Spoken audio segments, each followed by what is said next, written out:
simply adjusting your ROAS target up is not the solution. You cannot overcome a tariff burden, whether it's 10% or 125%, by simply saying we will take a more efficient CAC. CAC is already under pressure. If we could have solved that solution that way, we would have done so already. It is highly unlikely that you as a business are going to be simply say, take the tariff expectation, lower my CAC correspondingly, and maintain the same volume. It will likely come at a disproportionate sacrifice to your actual volume. Late last week, our industry got rocked with a substantial increase to cost of goods. So, in order to serve our customers better, we're excited to announce our new tariff relief program. Here's how it works. Over the past few years, we've built forecasting, reporting, marketing measurement, creative strategy, and incrementality into our own technology. That means that today we have the ability to collapse a number of service and software expenses that brands have into a single lower price. So, attribution software, incrementality, financial planning and forecasting, creative reporting, media buying, creative strategy, UGC creation, growth strategy. If you are paying for any of those individually, we can guarantee that we can save you money. So for the next 2 weeks, in support of this challenge, we'll guarantee any 8 and 9-figure brand 20% savings across your software and service stack. We'll look through your service and tech stack and offer you a savings price. And if we don't save you 20%, we'll pay you $500 for the meeting. Additionally, to help you battle immediate challenges, we'll offer net 60 payment terms for all of Q2 to anyone who takes this deal. It's literally a no-lose opportunity. Go to ctctariffrelief.com to take advantage of this offer. This episode of the E-commerce Playbook podcast is brought to you by Aaliyah, the best pop-up tool in D2C.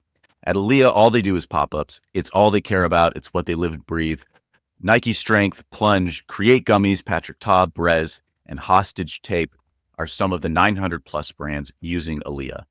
They focus on robust analytics, real A/B testing that delivers meaningful insights, lightning fast load times, and an impressive range of customization options. What truly sets Aaliyah apart, though, is the support team. They're incredibly responsive, genuinely helpful, and will build your pop-ups for you. If you book a demo with them and mention our podcast on the demo, they'll do 30 days free and 20% off. Find them at AliaLearn.com. That's ALIA learn.com. Welcome back to another episode of the E-commerce Playbook podcast.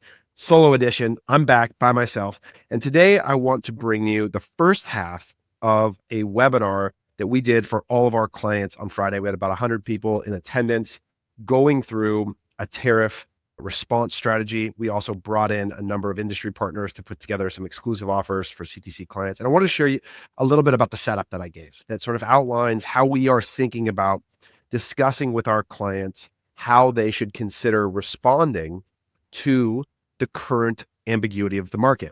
Now, when I thought about this, I took time to try to really design a cohesive message. What I recognized was that there is no single response to these kinds of problems. It really is distinct and specific to the state of your individual business. And I tried to break that into a set of categories that I think different brands could find themselves in and how they should respond in light of that. So if you're following with us on YouTube, one, awesome. Thank you for doing so. Please make sure to like and subscribe on YouTube.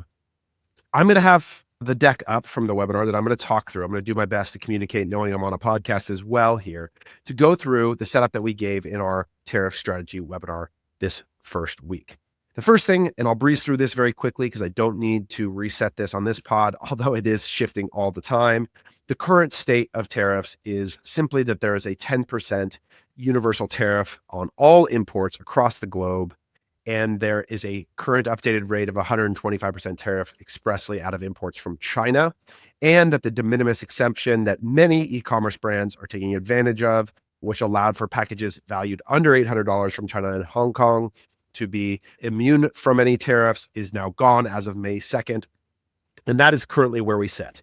And so the reality of that is that if you are dealing with 125% tariff, that is business non-viable. That there are no short-term OpEx or price increases or solutions that you can do to solve 125%. And you are likely scrambling to reconstruct your supply chain, which is really the only solution to that sort of problem. It's a sourcing, manufacturing, and production problem, depending on what you believe about the future of that tariff rate. So I just want to acknowledge that up front.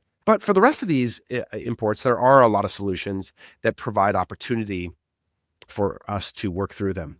And I jokingly on the screen, we'll see here that there was a meme going around about this sort of classic. If you're a marketer in creative production, you'll appreciate this meme here of an Excel file labeled tariffs underscore calc new underscore updated final dot XLSX, sort of just a joke that this is all subject to change at any moment. The other element that I think is really important for us to overlay in this conversation is the present state of consumer confidence. So two graphs here. One is the percent spread between respondents' belief that the economy will be better or worse in the future from the survey that we do in partnership with No Commerce called the DTCCI. If you go to dtcci.co, you can see that chart. It's a survey that we've been running for over a year now that attempts to create a consumer confidence index for our industry that gives you a view of what we believe e-commerce consumer sentiment is. And one of the questions that we ask in this survey is about people's belief in whether or not the economy will be better or worse in the future. And you'll see that has been on a downward plummet since the beginning of January. And this is really important, is that there are sort of multiple dynamics at play at all times in this market. The first is that we are dealing with declining consumer confidence even before tariffs even existed. Going back to January, following the election, we saw this sort of euphoric state in hope and optimism that very quickly has been coming down since the actual start of the year. And that has manifested into declining media efficiency. So you can see on the graph on the right, some data across our portfolio, revenue, spend, CAC, AOV, median MER, and AMER. And what you see is that CAC is on the rise. We're seeing new customer acquisition efficiency decline alongside that declining consumer sentiment.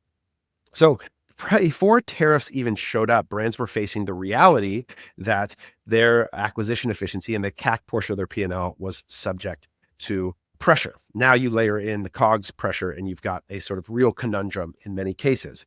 And I'd like to describe this moment as sort of the ultimate bridges exercise. So if you followed me for a while, you may have watched my series Bridges, 12-part series on building a gap or bridge between marketing and finance to better unify those parts of your organization. And what I believe about this moment, this issue related to tariffs and struggling efficiency, is that this really is a collaborative effort between these sides of the organization. And that's because there has to be dialogue between our teams to determine the right path forward, between your agency, your service providers, or simply between your internal marketing and finance teams, because simply adjusting your ROAS target up is not the solution. You cannot overcome a tariff burden, whether it's 10% or 125%, by simply saying we will take a more efficient CAC. CAC is already under pressure. If we could have solved that solution that way, we would have done so already. It is highly unlikely that you as a business are going to be simply say, take the tariff expectation, lower my CAC correspondingly, and maintain the same volume. It will likely come at a disproportionate sacrifice to your actual volume. And so what really must happen is that your strategy going forward must actually reflect your balance sheet. This is an exercise that has to begin with a strategic understanding of where you as a business stand from your balance sheet. So what do I mean by that? This episode of the E-commerce Playbook podcast is brought to you by Aaliyah, the best pop-up tool in D2C. At Aaliyah, all they do is pop-ups. It's all they care about. It's what they live and breathe. Nike Strength, Plunge, Create Gummies, Patrick Ta, Brez, and Hostage Tape are some of the 900 plus brands using Aaliyah. They focus on robust analytics, real A/B testing that delivers meaningful insights, lightning fast load times, and an impressive range of customization options. What truly sets Aaliyah apart, though, is the support team. They're incredibly responsive, genuinely helpful, and will build your pop-ups for you. If you book a demo with them and mention our podcast on the demo, they'll do 30 days free and 20% off. Find them at AliaLearn.com. That's ALIA learn.com. I want to talk about 4 variables that I think really do alter the dynamics of how you respond in this moment.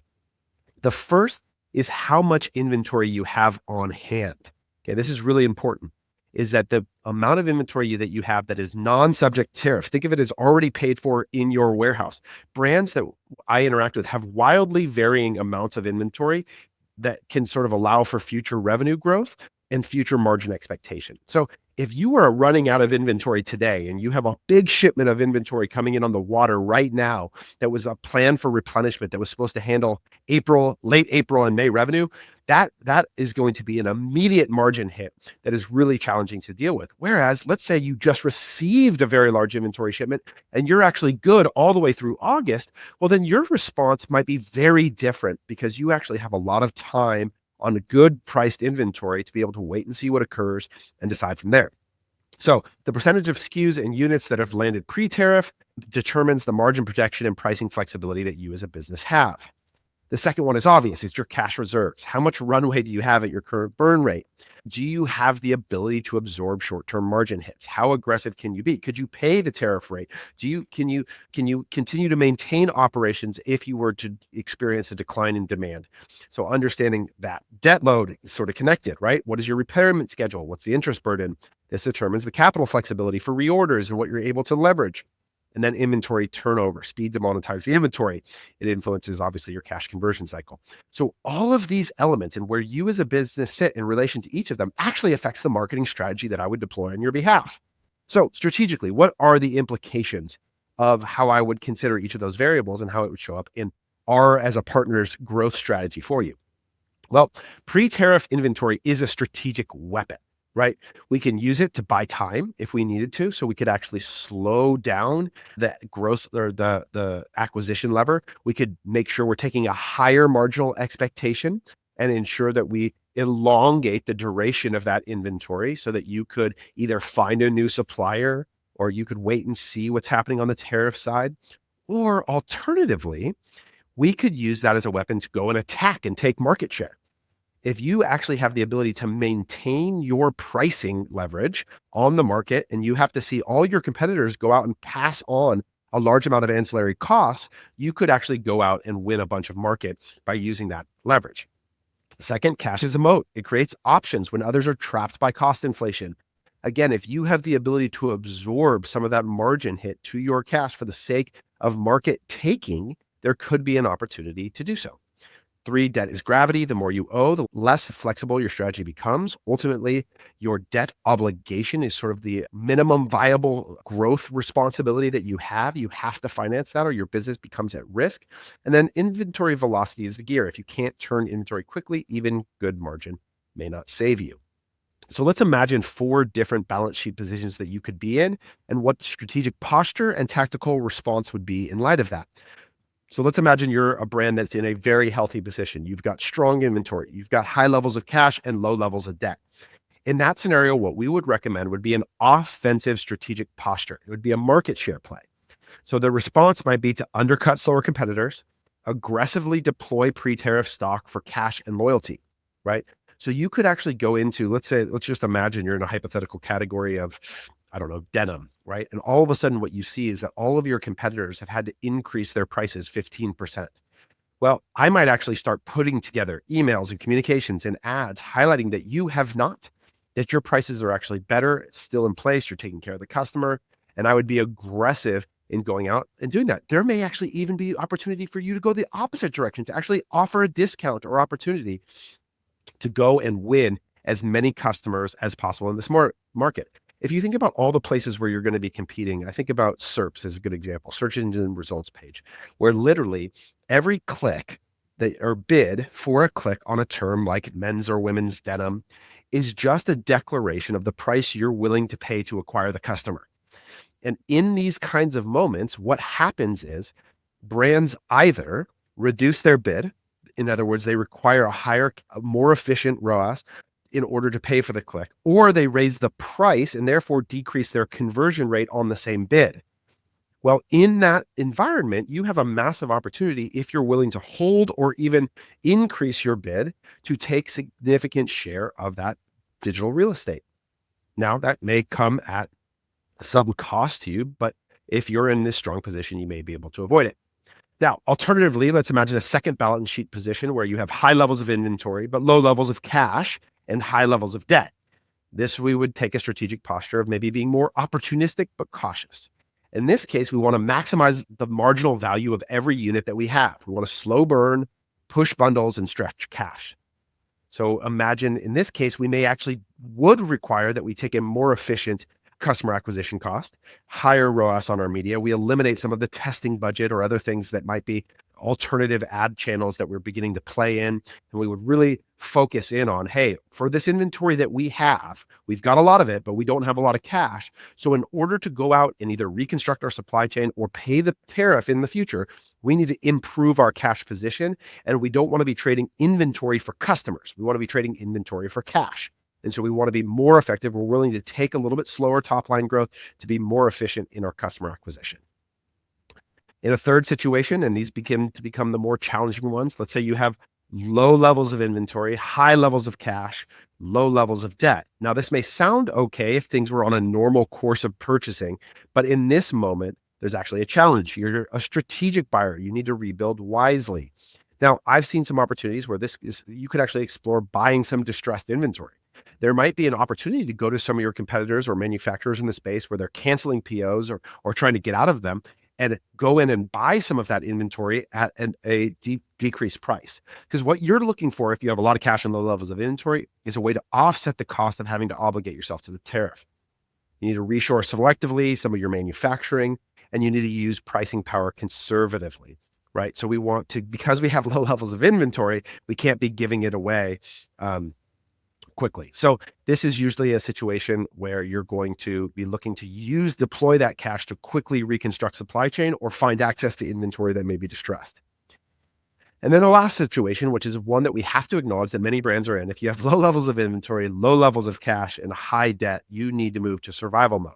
You need to raise prices, cut CAC, liquidate slowly, delay reorders, and focus on your existing customers over new customer growth. And there's a lot of brands that find themselves in that situation. You're going to have to get lean on the OpEx side.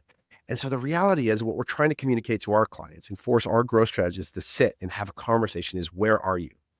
Which of these 4 quadrants do you find yourself in? Is it time to be on the offensive? Do you have strong cash, strong inventory, low debt? Is it about margin maximization, where you have lots of inventory on hand, but you have low levels of cash and you need to turn that inventory back into cash, not just customers? Do you need to be a strategic buyer? Do you have the cash on your balance sheet? Maybe you have access to a good debt facility, but you're low on inventory. And so the next purchase of inventory might be subject to big time tariffs because it's coming out of China. Well, now we need to begin to look to alternative supply chains, reconstruct that, and thinking about finding ways that we could even find some distressed inventory to purchase. Or alternatively, do you have low levels of cash and low levels of inventory, and it's time to batten down the hatches and survive this moment until we get clarity. Each of these turn into a different strategy in your meta ad account. And as always, the theme that we are constantly emphasizing with our clients is that if you want us to be your growth partner, we have to understand the underlying financial realities in order to be as helpful to you as possible. So with that, what are the steps from here? 1, decide which of these quadrants do you fall into. Who are you and what is the state of your business? Step 2, in light of that, how do your budgets and targets change? And then finally, ensure that your cost data is as accurate and reflects the most real-time information as possible with your partner, whether that's an internal team or an agency. When will the inventory begin to reflect the tariffs? How much time do you have? How are we going to approach that problem as it arises? This is a consideration that we wanted to set the groundwork for this webinar, is to say all of you are unique. Many of you are subject to the same problem with China, but your solutions are all going to be different relative to the state that you're in. And I would not immediately assume that the solution to this problem for every business is to slow down. For some brands, the work that you have done to get here actually puts you in a position to put pressure on the competition and to go and win customers, to build loyalty, to build relationship with a greater share of the market because of the way that you've prepared ahead of this time. So consider where you're at and make the decision accordingly. And then the second half of this webinar, which we're not going to get to today because it was exclusive for CTC customers, is find yourself partners like CDC, like others in the market. I know on this webinar, we had Intelligems, Postscript, Dashify, others that are stepping up and saying, we are going to support you in this moment. Find vendors that will do the same, find manufacturers that will do the same, because they are out there, the people that are leaning in and helping you get through this confusing, ambiguous, highly volatile moment. But as is the case in almost every situation, the response is not the same. The response should be novel relative to the state of your business and the consideration for your present balance sheet. Thanks for stopping by.